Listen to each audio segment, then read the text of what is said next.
और खास तौर से जो ये आप सभी लोग जो आज हमारी कुछ विचार सुनने आए, आप सभी को मेरा दिल से सादर प्रणाम। साथियों,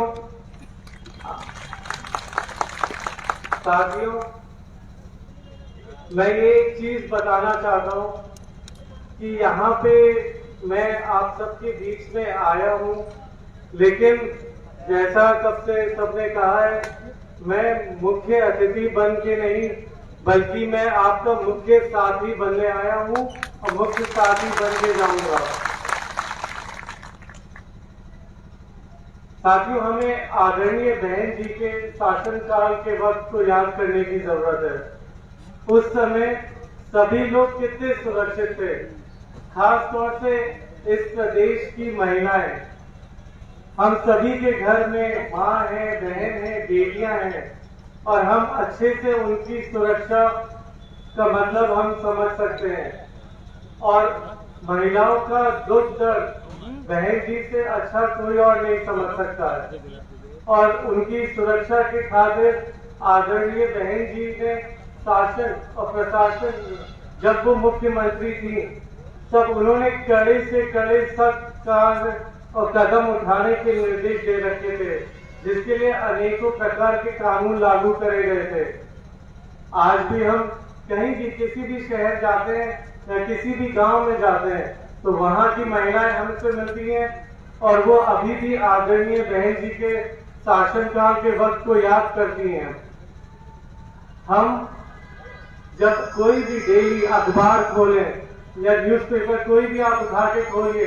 डेली कम से कम 5 से 6 घटनाएं छपी होती हैं महिलाओं के साथ दुर्व्यवहार, उनके साथ हुए अत्याचार की और शोषण की। बहन जी का शासनकाल खत्म होते ही गुंडा राज शुरू हो गया था इस प्रदेश में, जिसमें सबसे ज्यादा उत्पीड़न इस प्रदेश की महिलाओं के साथ हुआ है। तो आप सभी अच्छे से समझ सकते हैं कि इस सरकार की क्या मानसिकता रही है महिलाओं की सुरक्षा को लेकर। खास तौर से इस सरकार ने पिछले 9 साल और इसकी पिछली सरकार ने लगभग 10 साल होने जा रहे हैं, सिर्फ और सिर्फ इस प्रदेश की जनता के साथ धोखा देने का काम किया है। इन्होंने 2 करोड़ नौकरियां देने का वादा किया था। मैं सभी सर्व समाज के युवाओं से और युवा भाइयों बहनों से पूछना चाहूंगा, क्या 2 करोड़ नौकरियां मिली आप सबको? तो वही मैं बताना चाहता हूं, इन्होंने 2 करोड़ नौकरियां देने का वादा किया था, लेकिन उसके बदले इन्होंने 2 करोड़ नौकरियां छीनने का काम किया है। खासतौर से कोरोना काल के वक्त जो लोग बेरोजगार हुए थे या और प्रदेशों से अपना कार्य काम सब छोड़ छाड़ के उनको मजबूरी में वापस आना पड़ा था अपने इस प्रदेश उत्तर प्रदेश, उनको आज तक रोजगार नहीं मिला है। और जब हमारे युवा साथी, हमारे युवा भाई बहन अपनी नौकरी की मांग रखने या रोजगार की मांग रखने इनके पास जाते हैं तो इनको बदले में ये सरकार सिर्फ लाठी और डंडे ही देती है। इसी से आपको समझ लेना चाहिए कि ये कितना जो बातों में उनकी कितनी कथनी और करनी में फर्क है। ये लोग आरक्षण के नाम पे भी इस प्रदेश की जनता के साथ धोखा देने का काम कर रहे हैं। आप लोग जानते हैं, चाहे रेलवे हो या बाकी बैंक हो या और कोई सरकारी यूनिट्स हो, सब ये प्राइवेट ऑर्गेनाइजेशन के हाथ में बेचने का काम कर रहे हैं। बाकी काफी कुछ तो बेच चुके हैं और ये आप सब अच्छे से जानते हैं कि कहीं भी प्राइवेट ऑर्गेनाइजेशन या प्राइवेट कंपनी में कोई आरक्षण नहीं होता है। तो ना रहेगी सरकारी नौकरी तो किस बात का आरक्षण, बल्कि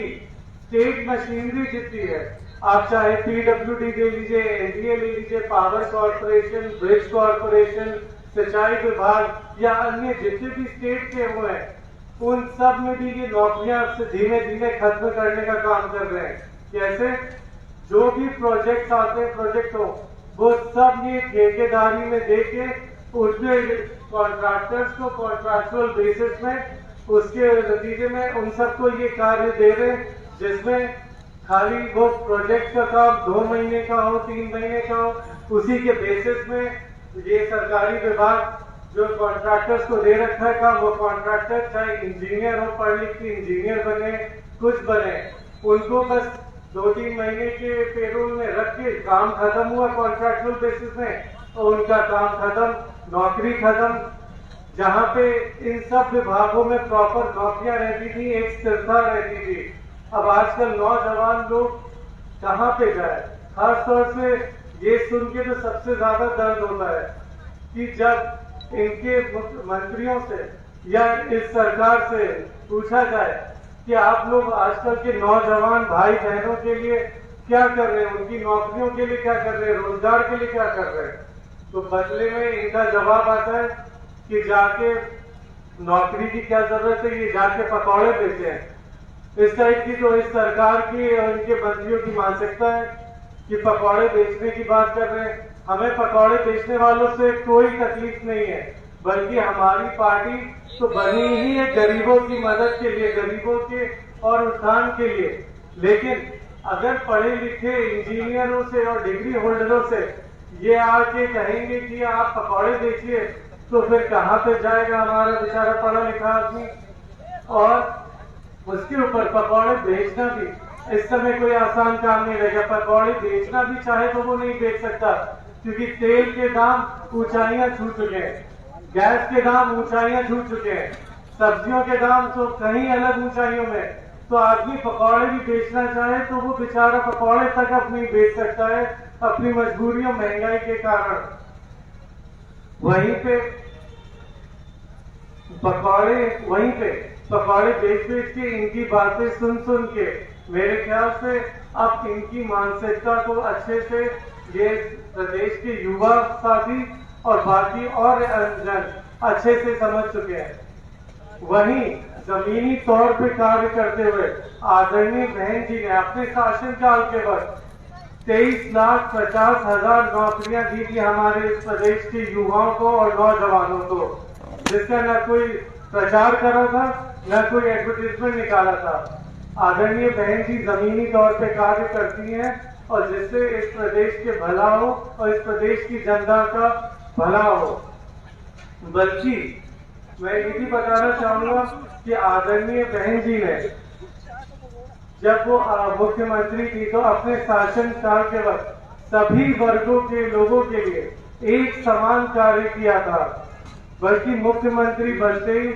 आदरणीय बहन जी ने सामान्य वर्ग की भर्तियों पे लगी रोक को आते ही सबसे पहले हटाने का कार्य किया था। उस समय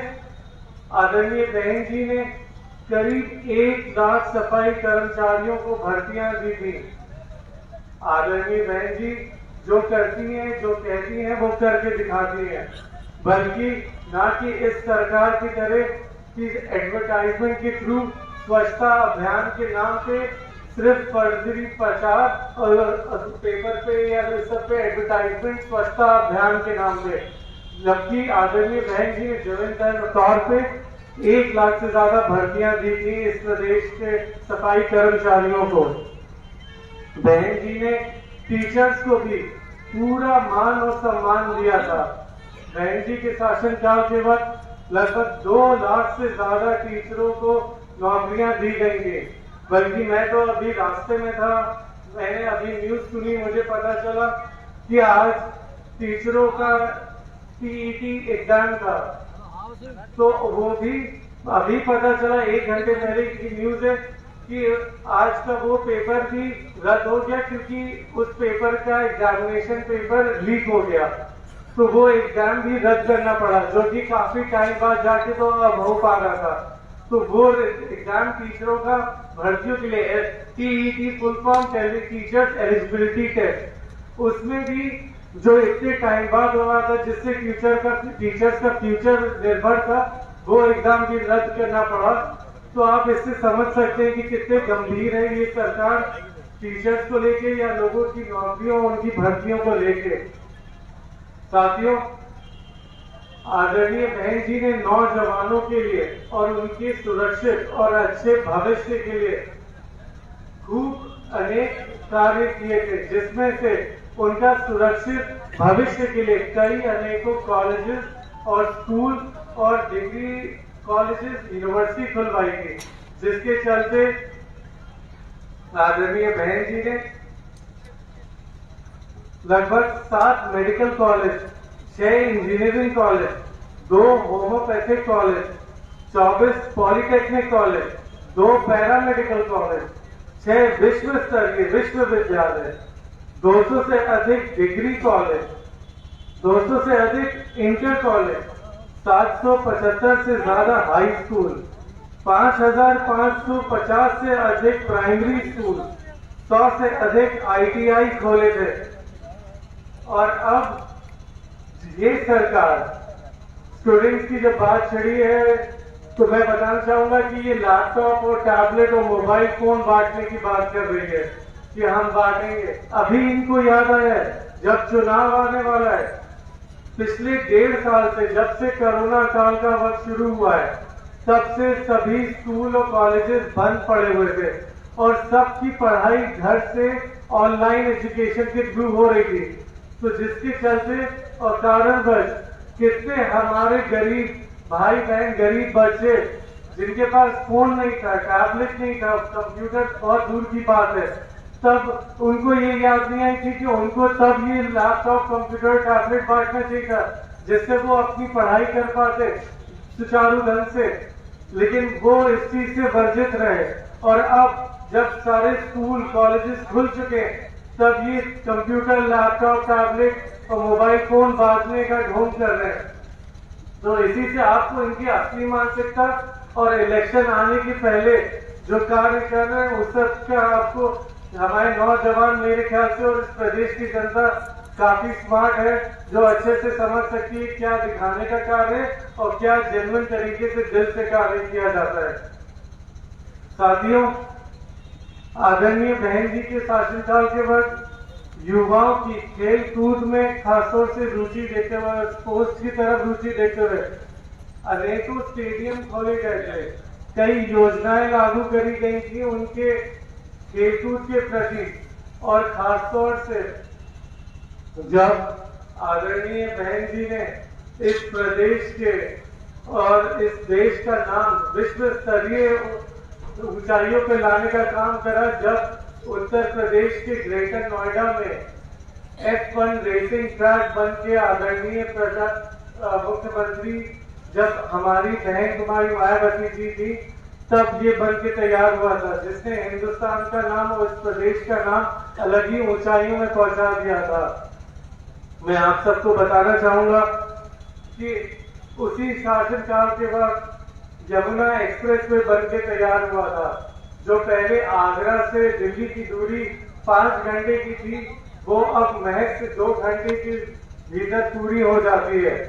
और नोएडा से जोड़ने के लिए, मैं नोएडा की जब बात करिए मैं बताना चाहूंगा कि 2012 तक 2007 से लेके नोएडा का पूरा डेवलपमेंट आदरणीय बहन जी के द्वारा किया गया था, चाहे वो जितनी मल्टीनेशनल कंपनीज हो या जितने कॉर्पोरेट सेक्टर्स हो, जितने कॉलेजेस खुले हों, और बल्कि युवाओं जानते हैं अच्छे से वहाँ की लाइफस्टाइल कोई दिल्ली की लाइफस्टाइल से कम नहीं थी, बल्कि वहाँ पे रात को 3-3 बजे तक भी कॉल सेंटर चलते हैं। तो वहाँ की महिलाएं जो कॉल सेंटर में काम करती हैं, हमारी बहनें, वो जानती थी कि 3 बजे भी कार्य अगर उनका खत्म होता है तो लौट के 3-4 बजे भी ऑटो लेके घर जाना पड़े तो वो झिझक नहीं डर और बगैर किसी से भी डरे वो अपने घर जाया करती थी, क्योंकि उनको पता था कि उस प्रदेश में है वो जहाँ पे आदरणीय बहन जी उसकी मुख्यमंत्री है, तो उनको किसी से भी डरने की कोई जरूरत नहीं थी। बल्कि आदरणीय बहन जी का शासनकाल खत्म होते ही नोएडा की क्या दुर्दशा हो गई है आप सब जानते हैं। जितना डेवलपमेंट हुआ था अब वहां पे उसका 1% भी और कोई आगे बढ़ावा डेवलपमेंट नहीं हुआ है, बल्कि दिल्ली से सटे नोएडा है, दिल्ली से ही सटे गुड़गांव है। गुड़गांव को अगर जो अभी इंटरनेशनल कंपनीज का हब और कॉर्पोरेट सेक्टर का हब बनाया है तो उसके पीछे अगर किसी का हाथ है तो वो इस सरकार का और इससे पिछली सापा सरकार का हाथ है। गुड़गांव को गुड़गांव बनाने में, क्योंकि इन्होंने नोएडा का कोई भी डेवलपमेंट कुछ भी और नहीं होने दिया। जो नोएडा को दिल्ली के स्तर पे लाके आदरणीय बहन जी ने अपने शासनकाल के वक्त खत्म करा था, उसको पूरा डुबाने का और वैसा का वैसा उनके हाल पे छोड़ने का काम पिछली 2 सरकारों ने करा है। मैं साथियों ये भी बताना चाहूंगा कि आजकल आप लोगों ने जेवर एयरपोर्ट का नाम बहुत सुन रहे होंगे, जिसके नाम पे सरकार अपनी पीठ बहुत थपथपा रही है। साथियों, जेवर एयरपोर्ट का प्रपोजल और उसका जमीन आवंटन आदरणीय बहन जी द्वारा किया गया था, जिसके ऊपर अगर इनको बस बनाना ही होता एयरपोर्ट तो वो पिछले 4-4.5 साल से इस सरकार में है, तो अब तक वो उनकी मंशा होती तो कब तक जेवर एयरपोर्ट बन के तैयार हो चुका होता, इस समय सुचारू रूप से चल रहा होता। लेकिन इलेक्शन के पहले बस ये पूजा पाठ का ढोंग करके और उसका नाम लेके और अपनी पीठ थपथपा के ये बस लोगों को सोचते हैं कि समझ में नहीं आता है। लेकिन मैं आप सबको बताना चाहता हूँ, खासतौर से इस सरकार को, कि आजकल की युवा पीढ़ी और खासतौर से इस प्रदेश की जनता हर एक बात अच्छे से समझती है कि क्या चीज इलेक्शन के वजह से करी जा रही है, कितने शिलान्यास, कितनी नई योजनाएं, कितने उद्घाटन, जिसका कार्य इनको अगर करना ही था तो जब पहला साल था सरकार का इनका, तभी इनको कर देना चाहिए था। सरकार जाते जाते इस समय करने से सिर्फ ये इनका दिखावा है, लोगों को सिर्फ दिखाने के लिए कि हम ये योजना लेके आ रहे हैं। लेकिन इस प्रदेश की जनता बहुत स्मार्ट हो चुकी है और हर चीज अच्छे से समझती है। साथियों, सुरक्षा का मामला हो तो आज के रोज अगर कोई 10 साल का भी कोई बच्चा है या बच्ची है तो वो अच्छे से जानता है, जिसने शायद 10 साल की उम्र में अब वो बहन जी का शासनकाल नहीं देखा होगा, लेकिन वो भी अच्छे से जानता होगा क्योंकि उसने अपने घर में अपने माता पिता रिश्तेदारों से हर बार सिर्फ एक ही चीज सुनी होगी कि अगर कोई उनके परिवार को या उस बच्चे को या किसी भी इस प्रदेश की जनता को सुरक्षा दिला सकता था तो या दिलाया था या दी थी तो वो आदरणीय बहन जी द्वारा सुरक्षा प्रदान करी गई थी, खासतौर से इस प्रदेश की महिलाएं, बुजुर्गों और बच्चों को, जो कि आप सब जानते हैं कि लॉ एंड ऑर्डर के मामले में आदरणीय बहन जी सख्त से सख्त कदम उठाने को झिझकती नहीं थी और सबको खुले निर्देश थे। पुलिस वालों को लॉ एंड ऑर्डर कानून खुद अपने हाथ में था उनके, ये नहीं कि गुंडे और माफिया और गैंग रेपर्स और दुराचारियों के हाथ में लॉ एंड ऑर्डर दे रखा था। तो बच्चा जानता है कि वो सुरक्षित किसके प्रशासन में था। और साथियों, मैं ये भी बताना चाहूंगा कि सुरक्षा ही के मामले में आदरणीय बहन जी की सरकार 2007 से पहले कई सरकारें आई गई, लेकिन लॉ एंड ऑर्डर को नजर में रखते हुए आदरणीय बहन जी द्वारा एंटी टेरर स्क्वाड का गठन किया गया था, जो कि अपने में बहुत बड़ी चीज है। उससे पहले 2007 में एटीएस का फॉर्मेशन और गठन हुआ था आदरणीय बहन जी द्वारा, जो कि उसके पहले किसी सरकार ने अपनी सुरक्षा को या इस प्रदेश की सुरक्षा को इतना महत्वपूर्ण नहीं समझा था कि इस चीज का पहले ही ये कदम उठा लेना चाहिए था। लेकिन आदरणीय बहन जी द्वारा ये कदम उठाया गया था ताकि सिर्फ और सिर्फ इस प्रदेश की जनता की सुरक्षा के लिए। साथियों, मैं बताना चाहूंगा कि ये सरकार और बीजेपी सिर्फ और सिर्फ अपना पेपर में, होर्डिंग में या न्यूज चैनल्स के जरिए एडवर्टाइजमेंट दे के और पेपर में इश्तिहार छपवा के सिर्फ अपने झूठे प्रचार और दुष्प्रचार अपने करती है और झूठे तारीखों के पुल बांधती है। मैं इसी में कहना चाहूंगा कि ये सरकार, और ये मैं नहीं कह रहा हूं, आप आरटीआई उठा के, मेरे पास कागज है, कोई भी आरटीआई जाके ये निकलवा सकता है कि इस सरकार ने हर महीने 300 करोड़ रुपए खर्च करे हैं सिर्फ और सिर्फ अपने एडवर्टाइजमेंट और सरकार के एडवर्टाइजमेंट में और अपनी तस्वीरें छापने में, न्यूज़पेपरों के फ्रंट पेज पे, होर्डिंगों पे और न्यूज चैनल्स में, और 300 करोड़ हर महीना। तो आप समझ सकते हैं साल में कितना होगा, 3600 करोड़, और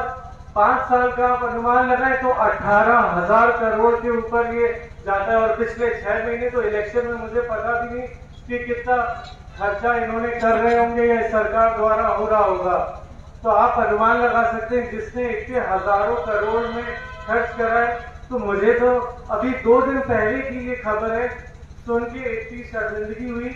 कि हमारा स्टेट, आपका उत्तर प्रदेश, आपका स्टेट जिसके आप निवासी हैं, 2 दिन पहले नीति आयोग का सर्वे आया है और उसमें सर्वे में जो 3 सबसे नीचे गरीबों के मामले में, जब इस प्रदेश की जनता जो गरीबों के मामले में उन्होंने अपना सर्वे करके नीति आयोग ने जो निकाला उसमें उत्तर प्रदेश नीचे से तीसरे, मतलब गरीबी के मामले में प्रदेश में तीसरे नंबर पे आती है। और अब आप खुद सोच के हंसेंगे कि जो सरकार आप ही के पैसे हजारों करोड़ रुपए सिर्फ अपनी तस्वीरें छापने में और विज्ञापन और होर्डिंग और पोस्टर लगाने में खर्च कर रही है, वही पैसा अगर उसने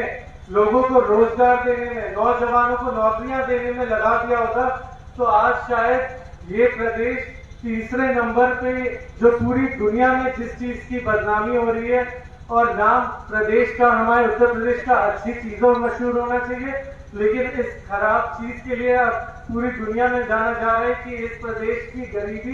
गरीबी स्तर तीसरे नंबर पे है पूरे प्रदेश का। यही पैसा जो अपने प्रचारों में लगा, यही हमने जैसे बोला कि अगर यहाँ के लोगों को, जनता को नौकरी देने में दे देती, लगा देती, तो इस प्रदेश की जनता का कहां से कहां क्या विकास हुआ होता, गरीबों का कैसे क्या घर चल रहा होता और रोजगार मिल रहा होता इस प्रदेश के बेरोजगार लोगों को। लेकिन ये अलग अलग तरीके से ये सरकार भी अपने नाम मशहूर करने के, इस प्रदेश के नाम मशहूर करने के तरीके ढूंढ ही लेती है। साथियों, मैं चाहूंगा कि आपको अब इनके असली चेहरे को पहचानने की जरूरत है। ये सरकार और खासतौर से भाजपा सोशल मीडिया के माध्यम से अपना पूरा गलत दुष्प्रचार, दुष्व्यवहार और सोशल मीडिया का सबसे गलत इस्तेमाल करती है। इस समय सोशल मीडिया का जमाना है और हर कोई, चाहे छोटा हो, बड़ा हो, बच्चा हो, बुजुर्ग हो, छोटे शहर का हो, बड़े शहर का हो, हर कोई सोशल मीडिया से जुड़ा हुआ है। साथियों, हर किसी का फेसबुक में या ट्विटर में या इंस्टाग्राम में, ट्रूअप में, या हर किसी के फोन में एटलीस्ट व्हाट्सएप तो है ही। तो उसके माध्यम से वो चाहे तो वो कहीं भी अपनी बात रख सकता है और जिसके जरिए ये सरकार सिर्फ अपने झूठे तारीफों के पुल बांधती है और झूठे प्रचार फॉरवर्ड करती है। साथियों, मैं चाहूंगा कि आप सभी लोग, अगर कोई नहीं भी सोशल मीडिया से जुड़ा है तो वो सब सोशल मीडिया से जुड़े, और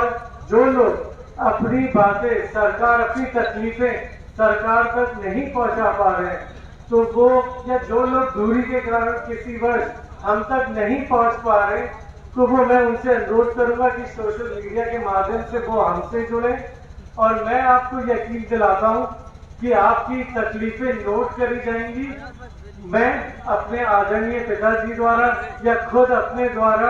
आपकी सारी तकलीफें आदरणीय बहन जी तक पहुंचाने का काम करूंगा और इस चीज का वादा दिलाता हूं कि आपकी सारी तकलीफों का पूरा समाधान और उसका पूरा प्रयास करा जाएगा, उन तकलीफों को किसी भी तरह दूर करने का। तो इसीलिए सोशल मीडिया इस समय सबसे महत्वपूर्ण चीज है और मैं आप सबसे कहूंगा कि इस